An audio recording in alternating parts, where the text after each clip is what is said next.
Praise the lord. ప్రియ దేవుని బిడ్డలారా, మరొకసారి మీ అందరితో కలిసి ఇలాగా ఈ యొక్క ప్రత్యేక సమయంలో దేవుని వాక్యాన్ని పంచుకోవడానికి దేవుడు నాకు ఇచ్చిన అవకాశాన్ని బట్టి నేను ఎంతో సంతోషిస్తున్నాను.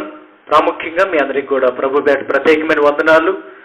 ఈ యొక్క ప్రత్యేక సమయంలో మనము కొన్ని విషయాలు ఈరోజు తెలుసుకోబోతున్నాం.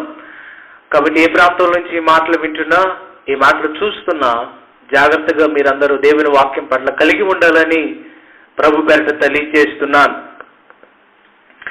ఈరోజు నాకున్న సమయంలో ఒక విషయాన్ని గురించి మాట్లాడి నేను ఈ యొక్క వాక్యాన్ని ముగింపులోకి తీసుకొని వస్తానని ప్రభు పేట తెలియజేస్తున్నాను. బైబిల్లో ఒక సంఘం ఉన్నది, మీ అందరికీ తెలుసు. అపోస్తలుడైన పౌలు గారు బైబిల్లో చాలా పుస్తకాలు రాయడం జరిగింది. పత్రికలు, ప్రాముఖ్యంగా పత్రికలు, అనేకమైన పత్రికలు రాశాడు. కొలసీలకు రాసిన పత్రిక, తెస్సలోనికి రాసిన పత్రిక, కొరింథీలకు రాసిన పత్రిక, ఎఫెసీలకు రాసిన పత్రిక, గలతీలకు రాసిన పత్రిక, రోమిలకు రాసిన పత్రిక, ఇలాగా చాలా పత్రికలు దాదాపుగా రాయటం అయితే జరిగింది అపోస్తలుడైన పౌలు గారు. అయితే ఈరోజు నాకున్న సమయంలో ఒక పత్రిక గురించి వివరణ ఇచ్చి ఆ పత్రికలో ఉన్న ఒక మూల విషయాన్ని మీ అందరూ తెలియజేయాలని ప్రభుపేట ఆశిస్తున్నాను. నాకున్న సమయంలో ఏంటి ఆ పత్రిక అంటే ఎఫెసీలకు రాసిన పత్రిక. ఎఫెసీలకు రాసిన పత్రిక బైబిల్లో ఉన్న పత్రికల్లో చాలా ప్రాముఖ్యమైన పత్రికల్లో ఎఫెసీలకు రాసిన పత్రిక ఒకటిగా ఉన్నది. ఎఫెసీలకు రాసిన పత్రిక చాలా శ్రేష్టమైనది. ఎందుకు శ్రేష్టమైనది అంటే ముందున్న విషయాల్లో మనం తెలుసుకోబోతున్నాం. ఈ ఎఫెసీలకు రాసిన పత్రికను రాసింది అపోస్తలుడైన పౌలు గారు. దీన్ని ఎప్పుడు రాశారంటే క్రీస్తు శకం 60 నుంచి 61 రాసి ఉండొచ్చు ఈ సంవత్సరాల మధ్య అని చాలా మంది బైబిల్ పండితులు మాట్లాడుతూ ఉంటారు. అయితే చాలా జాగ్రత్తగా ఆలకించండి. ఈ ఎఫెసీలకు రాసిన పత్రిక 6 అధ్యాయాలు కలిగి ఉంటుంది. 155 వచనాలు ఈ ఎఫెసీలకు రాసిన పత్రిక కలిగి ఉంటుంది. ఈ 6 అధ్యాయాలు కలిగిన ఈ ఎఫెసీలకు రాసిన పత్రిక ప్రాముఖ్యంగా 2 విషయాలను వ్యక్తపరుస్తూ ఉంటుంది. ఏంటి అంటే ఈ ఎఫెసీలకు రాసిన పత్రికను 2 భాగాలుగా మనం చేసినట్లయితే, ఒక భాగం వచ్చేసి అనగా 1 నుంచి 4 అధ్యాయాల వరకు క్రైస్తవుని యొక్క పదవి లేదా క్రైస్తవుని యొక్క స్థితి అనే అంశాన్ని గురించి తెలియజేస్తుంది. ఇంకా 4 నుంచి 6 దాకా అంటే ఈ 2 అధ్యాయాలు కూడా క్రైస్తవుని యొక్క అనుదిన అభ్యాసం లేదా క్రైస్తవుని యొక్క అనుదిన అలవాట్లు అనే ఈ విషయాన్ని గురించి తెలియజేస్తుంది. అయితే చాలా జాగ్రత్తగా ఆలోచించండి. ఈ ఎఫెసీలకు రాసిన పత్రికను చాలా విలువైనది. ఎందుకంటే విశ్వాసంలో స్థిరపడిన వారికి, విశ్వాసంలో దేవునికి దగ్గరైన వారికి ఈ ఎఫెసీలకు రాసిన పత్రిక పౌలు గారు రాయటం అయితే జరిగింది. చాలా శ్రేష్టమైన విషయాలను ఈ ఎఫెసీలకు రాసిన పత్రిక తెలియజేస్తుంది. ఈ ఎఫెసీలకు రాసిన పత్రికలో 4 నుంచి 6 అధ్యాయాల్లో క్రైస్తవుని యొక్క అలవాట్ల గురించి రాసుంటారు. ఐక్యత గురించి, ఇంకా మనం చూసినట్లయితే బయట మనకున్న బాధ్యతలు ఏంటి, ఎలాగా మన ప్రవర్తన, వీటన్నిటి గురించి చాలా చక్కగా ఈ 2 అధ్యాయాల్లో రాసి ఉంటారు. ఈ రోజు నాకున్న సమయంలో ఈ అలవాట్లు లేదా ఈ 4 నుంచి 6 అధ్యాయాల్లో ఉన్న ఒక అధ్యాయంలో ఒక క్రైస్తవుడికి ఉండాల్సిన ఒక ప్రాముఖ్యమైన అలవాటు గురించి ఈ రోజు నేను మీతో మాట్లాడాలని ప్రభు పేట తెలియజేస్తున్నాను. మీరు ఎఫెసీలకు రాసిన పత్రిక 4వ అధ్యాయాన్ని మీరు చూసినట్లయితే ఈ 4వ అధ్యాయంలో ప్రాముఖ్యంగా ఒక విషయాన్ని గురించి రాసి ఉంటారు. ఏంటి అంటే ఐక్యత గురించి రాసి ఉంటారు. నా మాటలు మీ అందరికీ అర్థమవుతున్నాయని ప్రభు పేట తెలియజేస్తున్నాను. ఈ ఎఫెసీలకు రాసిన పత్రిక 4వ అధ్యాయం మరి ముఖ్యంగా దేని గురించి ప్రస్తావించాడంటే, దేని గురించి ఎక్కువగా రాశాడంటే ఐక్యత గురించి రాశాడు. ఐక్యత, యూనిటీ గురించి రాశాడు ఈ 4వ అధ్యాయంలో. ఈ 4వ అధ్యాయం మొత్తాన్ని ఒకసారి మీకు వివరణ ఇస్తాను. 1 నుంచి 16 వచనాలు దాకా మీరు గ్రహించినట్లయితే ఈ 1వ వచనం నుంచి 3వ వచనం వరకు ఐక్యత కొరకు బోధ లేదా ఐక్యత కొరకు ప్రోత్సాహాన్ని ఇస్తుంటాడు. అయ్యా ఐక్యత కలిగి ఉండాలి మనందరం అనే విషయాన్ని పౌలు గారు తెలియజేస్తూ ఉంటాడు. ఆ తర్వాత 4 నుంచి 6 వచనాల్లో ఐక్యత యొక్క గ్రహింపు ఇస్తాడు. మనమందరం ఒకటే, అన్ని ఒకటే, కాబట్టి మనము కూడా ఒకటై ఉండాలని ఒక గ్రహింపును ఇస్తూ ఉంటాడు. ఆ తర్వాత 7 నుంచి 10 వచనాలు మనం గ్రహించినట్లయితే 7 నుంచి 10 వచనాలని, ఈ 7 నుంచి 10 వచనాల్లో ఐక్యత యొక్క సాధనాలు, అంటే ఐక్యంగా బ్రతకాలంటే మనకేం కావాలనే విషయాలు చాలా చక్కగా రాసి ఉంటాడు. కాబట్టి మనం అతి ప్రాముఖ్యమైన విషయం ఏంటంటే సంఘములో ఐక్యత ఉండాలి. మన అలవాట్లో ఒక అలవాటుగా ఉండాల్సింది ఏంటంటే ఐక్యత అనే విషయాన్ని మనం గ్రహించిన వారమై ఉండాలి. ఈ రోజు నాకున్న సమయంలో ఈ ఐక్యత గురించి పరిపూర్ణమైన వివరణ ఇవ్వాలి అనుకుంటున్నాను. అసలు ఐక్యత ఎలాగ వస్తుంది, ఎలాగ ఉన్నట్లయితే మన సంఘంలో లేకపోతే మన సహవాసాల్లో ఐక్యత ఉంటుందనే విషయాన్ని నేను ఈరోజు మీ అందరికీ తెలియచేయాలని ప్రభు పేరిట తెలియజేస్తున్నాను, కోరుతున్నాను. చూద్దాం ఒకసారి. మనం ఐక్యత గురించి ఆలోచించినట్లయితే ఐక్యమత్యం అనేది చాలా ప్రాముఖ్యం. దేవుని బిడ్డలుగా ఉంటున్న మనము కానీ, లోకంలో ఉన్న జనులు కానీ, వారికి ఖచ్చితంగా ఈ ఐక్యం అనేది ఖచ్చితంగా కావాలి. సాక్షాత్తు దేవుడే ఈ సృష్టిని ఆయన నిర్మించేటప్పుడు ఐక్యంగా నిర్మించారు. తండ్రి, కుమార, పరిశుద్ధాత్మ దేవుళ్ళు, త్రియేక దేవుడు వారు ముగ్గురై వారు ఆలోచించి మన స్వరూపమందు ఒకరు నరుని సృజించదమని వారు ఐక్యత కలిగి వారు ఈ సృష్టిని సృజించారు. కాబట్టి దేవుడు మధ్య ఐక్యత ఉన్నప్పుడు మనం మనుషులుగా ఉంటున్న మనం, విశ్వాసులుగా ఉంటున్న మనం, దేవుని ప్రజలుగా పిలువబడుతున్న మనకి కూడా ఈ ఐక్యత అనేది చాలా ప్రాముఖ్యం. కాబట్టి ఈ రోజు నాకున్న సమయంలో ఐక్యత ఎలాగా వస్తుంది, లేకపోతే ఐక్యత ఎలాగా మనం పొందుకోగలం, ఎలాగ కొనసాగితే మనం ఐక్యంగా జీవించగలం అనే విషయాన్ని మనం గ్రహించాలి. మరి ముఖ్యంగా మీరు ఆలోచించాల్సిన విషయం ఏంటంటే సంఘములో ఐక్యత చాలా ప్రాముఖ్యం. సంఘములో ఐక్యత లేకపోతే, సంఘము యూనిటీని కోల్పోయినట్లయితే ఈ సంఘము సరిగా ఉండటం అనేది అసాధ్యం. సంఘములో ఉన్న దేవుడు తన పరిపూర్ణమైన కార్యాలు జరిగించడం అనేది కూడా అసాధ్యమే. ఏదైనా దేవుడు చెయ్యాలంటే ఐక్యంగా ఉన్నప్పుడే సాధ్యమవుతుంది. ఆది అపోస్తులు కూడా వారందరూ ఐక్యంగా కొనసాగారు కాబట్టి, ఐక్యంగా పని చేయగలిగారు కాబట్టి, ఐక్యంగా ఉండగలిగారు కాబట్టి ఈ ప్రపంచానికి సువార్త ప్రకటించగలిగారు. ఆ దేవుని కార్యాలు కూడా బలంగా జరిగాయి. అలాగే ఈ రోజు ఈ మాటలు వింటున్న మీరు కూడా మన జీవితాల్లో, మన సమాజంలో, మన సంఘాలలో దేవుని కార్యాలు బలంగా జరగాలంటే అది కేవలం మనం ఐక్యంగా జీవించడం ద్వారానే అనే విషయాన్ని మనం గ్రహించాలి. కాబట్టి చాలా సందర్భాల్లో సంఘాల్లో ఐక్యత కోల్పోతూ ఉంటారు. చాలా సందర్భాల్లో ఒకసారి ఒక దేశంలో జరిగిన సంఘటన నేను విన్నాను. ఐక్యమత్యం లేదా యూనిటీని కోల్పోతే ఎలాంటి పరిస్థితులు ఉంటాయో. చాలా సంవత్సరాల క్రితం ఒక సంఘంలో చాలా మంది వచ్చేవాళ్ళు. అయితే కొన్ని రోజులు అయిన తర్వాత సంఘంలో బహుశా ఏమైందో తెలియదు కానీ చాలా పరిస్థితులు బట్టి సంఘాల్లో ముఖభేదాలు వచ్చి ఆ సంఘం 2 వర్గాలుగా చీలిపోయి వాళ్ళు ఎట్టంటే అటు వెళ్ళిపోయారు. సంఘంలో ఒక్కరు కూడా లేరు. ఆ విషయం దేవుని సేవకుడికి తెలిసినప్పుడు చాలా బాధపడిపోతూ ఉండేవాడు.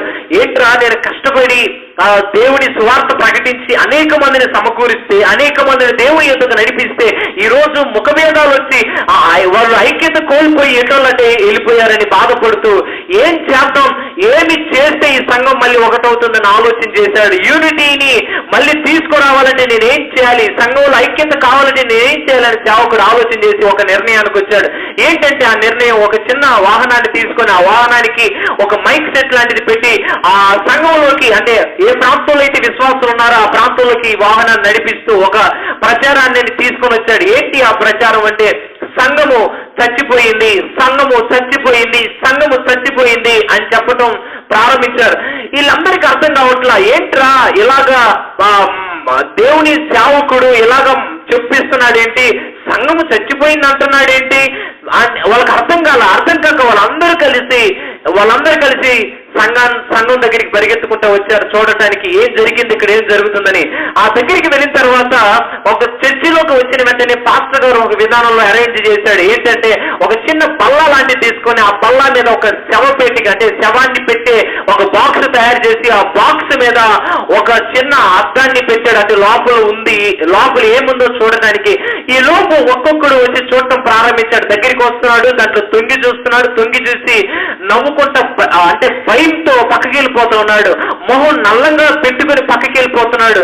ఇప్పుడు నేను అనుకోండి, నేను చూశాను అనుకోండి, నేను మొహం నల్లంగా పెట్టుకుని అక్కడ అలాగా పక్కకి వెళ్ళిపోతాం. ఇలాగా ప్రతి ఒక్కరూ చూసిన ప్రతి ఒక్కరూ మొహం నల్లంగా పెట్టుకోవటం పక్కకి వెళ్ళిపోతూ జరగటం ఇది జరుగుతూ ఉంది. ఏంటి అంటే ఆ అద్దం లోపల పాస్టర్ గారు కింద అడుగు బాగాన ఇంకొక అద్దాన్ని అమర్చాడు. అయితే జరిగేది ఏంటో తెలుసా, ఎవడైనా లోపల ఏముందో చూద్దాం అనుకుని వచ్చి చూస్తే ఫస్ట్ ఎవరి మొహం కనపడింది తెలుసా, ఎవడైతే చూసాడో వాడి మొహం కనపడింది. వాడి మొహం కనపడింది. అక్కడ కనపడంగానే చచ్చిపోయింది ఎవరి లెక్క, చచ్చిపోయినట్టు అప్పుడు ఎవరి లెక్క, వాడు. ఆ విషయాన్ని తెలియజేయటానికి ఈ ఐక్యాన్ని కోల్పోయిన వీళ్ళు చచ్చిన వారై ఉన్నారని తెలియజేయడానికి సేవకుడు ఆ విషయాన్ని చేశాడు. ఆ తర్వాత వాళ్ళందరూ సిగ్గుతో తల ఉంచుకొని నిజమే ఐక్యాన్ని కోల్పోయాం కాబట్టి మేము చచ్చిన వారమే అని గ్రహించి ఆ తర్వాత ఐక్యాన్ని కలిగి ఆ సంఘంలో ఉన్నారు. దేవుని కార్యాలు బలంగా జరిగాయి ఆ సంఘంలో. ఈ రోజు ఈ మాటలు వింటే మీరు కూడా గ్రహించాల్సింది ఏంటంటే, ఐక్యంగా లేకపోయినట్లయితే, ఐక్యంగా మీరు జీవించినట్లయితే దేవుని కార్యాలు సంఘంలో జరగవు. మీరు ఏ ప్రాంతం నుంచి ఈ మాటలు వింటున్నా చాలా జాగ్రత్తగా ఆలోచించండి. ఐక్యంగా మీరు ఉన్నప్పుడే దేవుని కార్యాలు బలంగా జరుగుతాయి. ఐక్యమత్యమే మహాబలమని మన పెద్దవాళ్ళు చెబుతుంటే మనం విన్నాం చాలా సందర్భాల్లో. కాబట్టి ఐక్యం అనేది చాలా ప్రాముఖ్యం.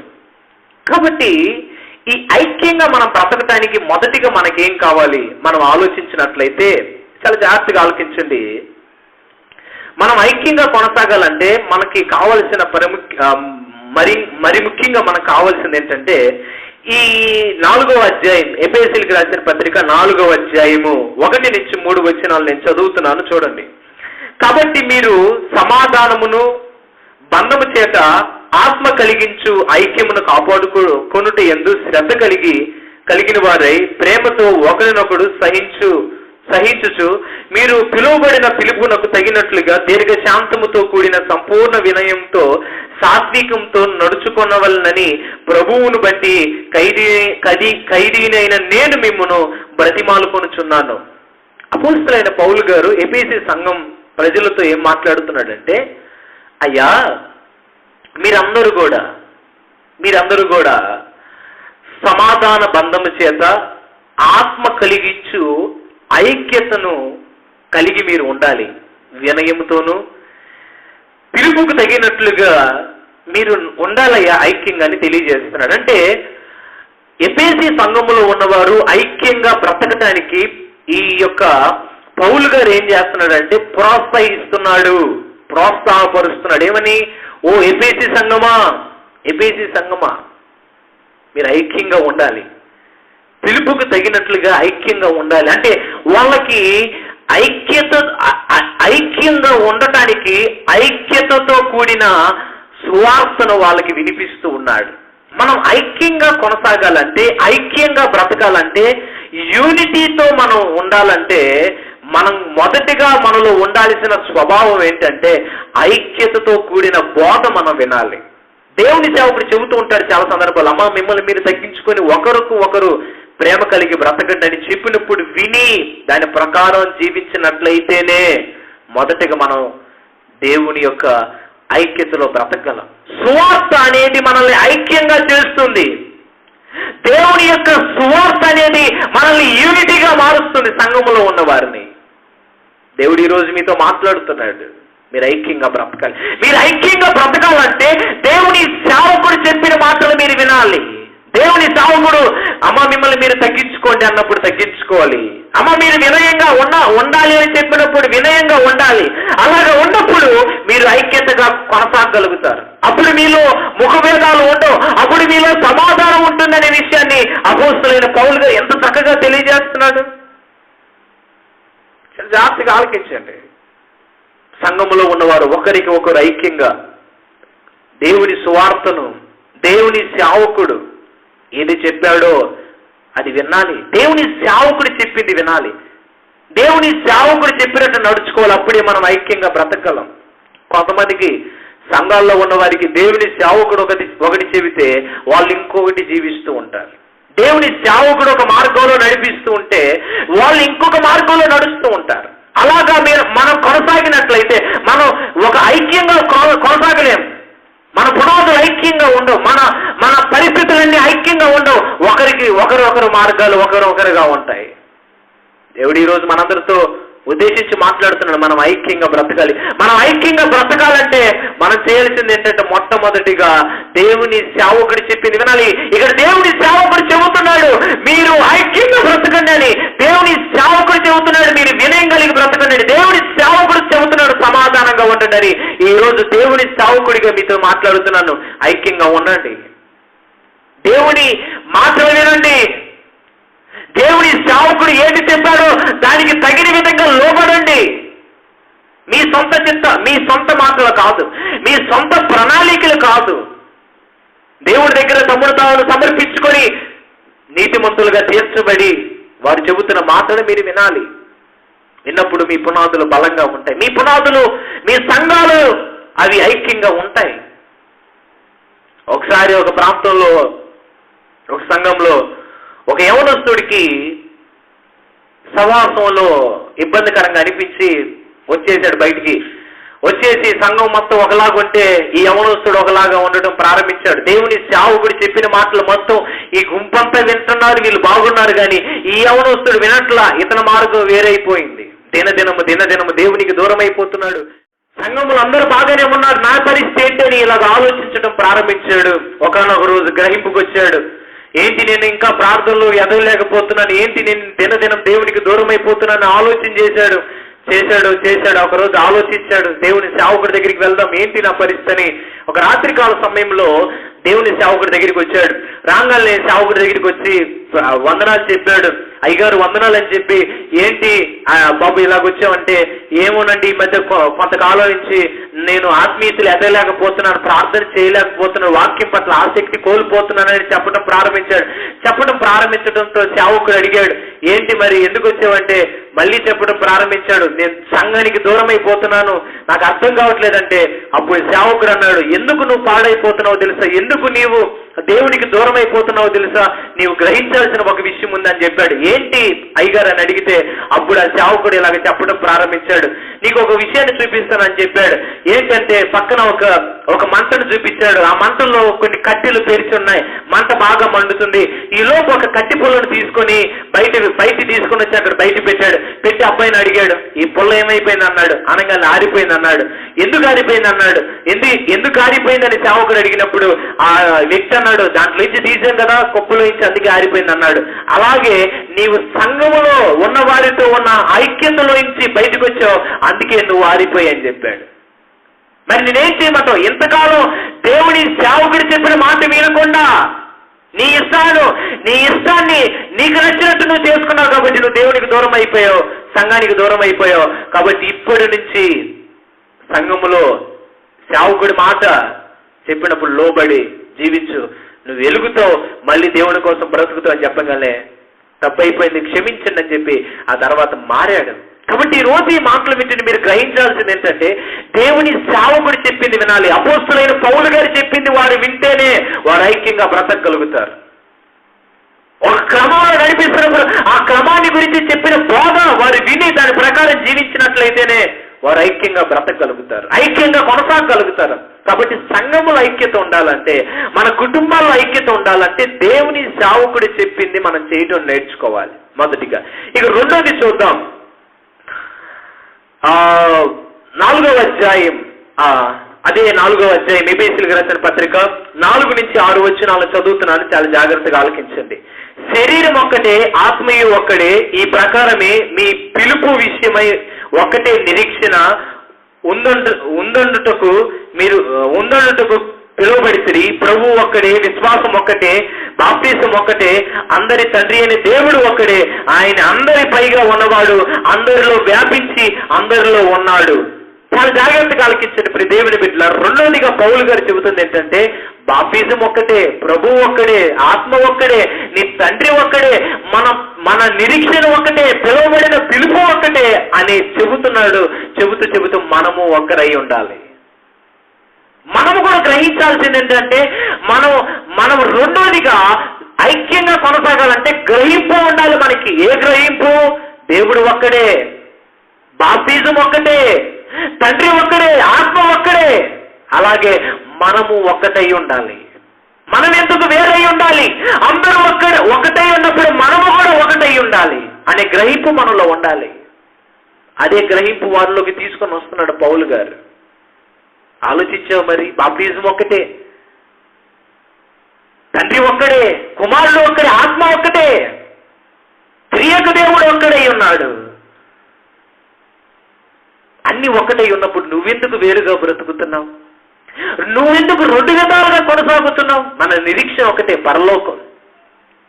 పిలువబడిన పిలుపు ఒకటే, దేవుడి కోసం బ్రతకాలని. మరి ఎన్ని ఒక్కటై ఉన్నప్పుడు నువ్వు ఎందుకు వేరుగా రెండు విధాలైన ప్రాంతాల్లో, రెండు విధాలైన మార్గాల్లో కొనసాగుతున్నావు? మనం ఎందుకు ఐక్యంగా ఉండలేకపోతున్నాం అంటే అంతా ఒక్కటే, మనందరూ ఒకలాగా బ్రతకాలి అనే విషయానికి మర్చిపోయాం కాబట్టి మనం ఐక్యత కోల్పోతున్నాం.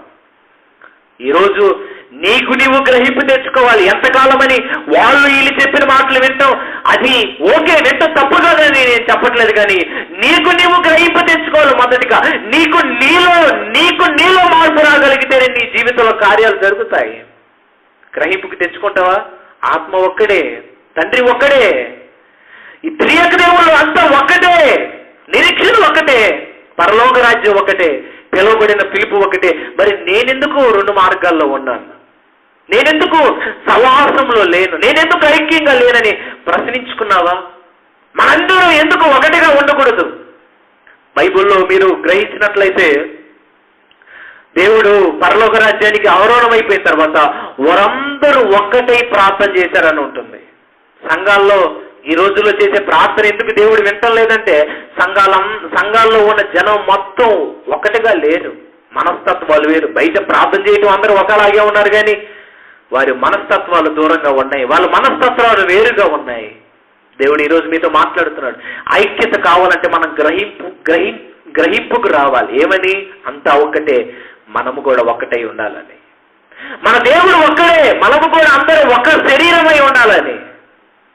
కాబట్టి ఐక్యంగా మనం కొనసాగాలంటే దేవుని సేవకుడు చెప్పింది వినాలి. రెండోది మనల్ని మనం గ్రహించుకోవాలి. ఇక మూడోది చెప్పి నేను ముగించేస్తాను. మనము ఐక్యంగా కొనసాగాలంటే మనం ఏం చేయాలో అదే అధ్యాయము 7-10 వచనాలు నేను చదువుతున్నాను, చాలా జాగ్రత్తగా ఆలకించండి. అయితే మనలో ప్రతి వానికిని క్రీస్తు అనుగ్రహించు వరము యొక్క పరిమాణం చొప్పున కృప ఇవ్వబడెను. అందుచేత ఆయన అహరోణమైనప్పుడు చెరగా పట్టుకొని పోయి మనుషులకు ఈవులను అనుగ్రహించినని చెప్పబడి ఉన్నది. అహరోణమైనగా ఆయన భూమి యొక్క క్రింది భాగంలో దిగి ననియు అర్థమిచ్చుచున్నది కదా. మీరు చాలా జాగ్రత్తగా గ్రహించినట్లయితే 10వ వచనాన్ని కూడా చదువుతున్నాను, చాలా జాగ్రత్తగా వినండి. దిగిన వాడు తానే సమస్తమును నింపునట్లు ఆకాశ మండలమును అన్నిటికంటే మరి పైగా అహరోణమైన వాడునై ఉన్నాడు. ఇక్కడ మీరు గ్రహించినట్లయితే ఈ మాటను, ఈ వచనాల్లో మీరు ఒక పదాన్ని ఉపయోగించారు, కృపావరములు, తలాంతులు, ఈవులు అనే పదాన్ని ఉపయోగించాడు, తలాంత్ అనే పదాన్ని ఉపయోగించాడు. ఐక్యంగా బ్రతకటానికి సాధనాలుగా ఈ లోకంలో దేవుడు ఉంచినవి ఏమిటంటే కృపావరములు లేదా దేవుడిచ్చిన తలాంతులు. మనకున్న తలాంతులు ఐక్యంగా బ్రతకటానికి సాధనాలై ఉన్నవి. అది ఎలాగా మీకు అర్థం కాదు. ఒకవేళ అర్థం కాకపోతే ఒక చిన్న ఎగ్జాంపుల్ ఇస్తాను, అప్పుడు మీకు ఇంకా బాగా అర్థమైంది. ఇప్పుడు నేనున్నాను అనుకోండి, ఇప్పుడు నా దగ్గర ఒక 50 గుడ్లు ఉన్నాయి. ఆ 50 గుడ్లు కూడా నా ఒడిలో ఉన్నాయి. అంటే చొక్కా ఇలా తీసుకొని ఆ చొక్కాలో వేసుకున్నాను. ఏ ట్రే కానీ అలాంటివి కూడా అట్టపెట్టలు ఏమి లేవు పెట్టుకోవడానికి. అప్పుడు ఈ 50 గుడ్లు ఇక్కడి నుంచి ఒక 10 అడుగులు నేను పంపించాలి, ఒక 20 అడుగులు పంపించాలనుకోండి. అప్పుడు కొంతమందిని అక్కడ ఉన్నారు, కొంతమంది ఒకరిని పిలిచాను. ఒకరిని పిలిస్తే వాడి చేత్తో ఎన్నెన్ని పట్టుకోగలడు? 50 పట్టుకోగలడా? పట్టుకోలేడు. అప్పుడు ఏం చేస్తాడు? అక్కడ ఒక 10 మంది ఉన్నారనుకో, ఆ 10 మందిని పిలుస్తా. 10 మందిని పిలిచి తలా ఒక 3, తలా ఒక 4, తలా ఒక 5 ఇచ్చామనుకో, అందరు జాగ్రత్తగా పట్టుకొని చారాల్సిన చోటుకి వాటిని ఏం చేస్తాడు? చేరుస్తాడు. అలాగే ఒక సంఘంలో దేవుడు చాలా పనులుంచాడు. మందిరం ఓడటం కానీ, పాటలు పాటలు పాడటం కానీ, వాయిద్యాలు వాయించడం కానీ, ప్రసంగం చేయటం కానీ, లేకపోతే ఇంకొక పరిచయం, చెప్పుల పరిచర్య కానీ, ఏదో ఒక విధానంలో దేవుడు సంఘంలో ఇన్ని పనులు ఎందుకు ఉంచారో తెలుసా? మనందరం ఐక్యంగా ఉండాలని, మనందరం ఒక చోటకి చేరాలని దేవుడు ఈ పనులన్నీ ఉంచాడు. ప్రసంగం చేసేవాడికి ప్రసంగం, ఊడ్చేవాడికి ఓడవటం, పట్టలెత్తేవాడికి పట్టలెత్తటం, పాటలు పాడేవాడికి పాటలు పాడటం, వాక్యాలు అందించేవాడికి వాక్యం అందించడం, ప్రార్థన చేసేవాడికి ప్రార్థన చేయించటం, ఎన్ని పనులు దేవుడు ఒక సంఘంలో ఎందుకు వచ్చాడంటే అందరూ ఒక ఐక్యంగా ఉండాలని. మరి సంఘములో నీకొక పని నియమించబడినప్పుడు నీవు ఆ పని చెయ్యకపోతే సంఘం ఐక్యంగా ఉండలేదు అనే విషయాన్ని నువ్వు గ్రహించాలి. సంఘం ఎందుకు ఐక్యత కోల్పోతుందంటే నీవు చెయ్యాల్సిన పని సంఘంలో చెయ్యట్లేదు కాబట్టి సంఘం ఐక్యత కోల్పోతుంది. దేవుడు నీకు ఇచ్చిన తలాంత ఏంటి, దేవుడు నీకు ఇచ్చిన పని ఏంటి, అది మరిచిపోయి సోమరిపోతుగా తిని నిద్రపోతున్నావేమో దేవుని పని చేయకుండా. అది ఏదైనా ఓడవటం కానీ, పాటలు పాడటం కానీ, ప్రార్థన చేయటం కానీ, నీవు చేయాల్సిన పని నీవు చేయకుండా అది ఖాళీగా ఉన్నట్లయితే సంఘము ఒక నిర్మాణంలో ఉండదు, లోపం అనేది ఉంటుంది, ఐక్యత కోల్పోతుంది. ఎంత చక్కగా చెబుతున్నాడు కృపావరములు. మన ఎందుకు దేవుని యొక్క ఈవులు, దేవుని యొక్క తలాంతులు దేవుడు మనందరికీ ఎందుకు ఇచ్చాడంటే అవన్నీ ఉపయోగించి మనందరం ఒక్కటై ఉండాలని. మనందరి దేవుడు ఒక్కడై ఉన్నాడు కాబట్టి మనము కూడా ఈ పనులన్నీ చేస్తూ మనము కూడా ఒక్కటై ఉండాలనేది దేవుడి ఉద్దేశం. పరిచర్య చేసేవాళ్ళు, పరిచర్యలో కొనసాగే వాళ్ళు ఐక్యంగా ఉంటారు. కాబట్టి ఏ ప్రాంతం నుంచి ఈ మాటలు వింటున్నా దేవుడు నీకు అప్పగించిన పని నువ్వు కానీ మరిచినట్లయితే సంఘం ఐక్యంగా ఉండదు. నీ ఒక్కడి వల్ల సంఘం మొత్తం ఐక్యత కోల్పోతుంది, విభేదాలు వస్తాయి. కాబట్టి ఈరోజు ఈ మాటలు వింటే నీవు దేవుని యొక్క పనిలో నీ తలాంత ఏంటి, అది ఉపయోగిస్తున్నావు సంఘంలో ఉపయోగిస్తున్నారా మీరందరూ? అది ఏదైనా ఉపయోగించినప్పుడే దేవుని కార్యాలు సంఘంలో జరుగుతాయి అన్న విషయాన్ని మీరు గ్రహించాలి. మీరు దేవుని బిడ్డలు ఏ ప్రాంతం నుంచి ఈ మాటలు వింటున్నారు. అదే మాట పౌలు గారు అంటున్నారు, మీరు దేవుని సేవకుడి చెప్పిన మాట వినాలి, రెండోదిగా మీరు గ్రహించాలి, మూడోదిగా ఈ యొక్క తలాంతులు ఐక్యంగా ఉండటానికి సాధనాలు అయి ఉన్నాయి కాబట్టి మీ తలాంతులు మీరు ఒక్కరు కూడా విడిచిపెట్టకుండా మీ తలాంత ఏంటో దాన్ని వినియోగించాలని చాలా చక్కగా తెలియజేస్తున్నాడు. కాబట్టి ఇవన్నీ ఉపయోగించి మనందరము కూడా దేవుని యొక్క పనిలో పరిపూర్ణులై ఉందామా? దేవుడు మనకి అట్టి కృప అనుగ్రహించును గాక. మనందరినీ దేవుడు ఐక్యంగా మార్చును గాక. ఆమేన్, ఆమేన్, ఆమేన్. ప్రార్థన చేసుకుందాం, మోకరించండి, చిన్న ప్రార్థన చేసుకుందాం. ప్రభువానికే వందనాలయ్యా.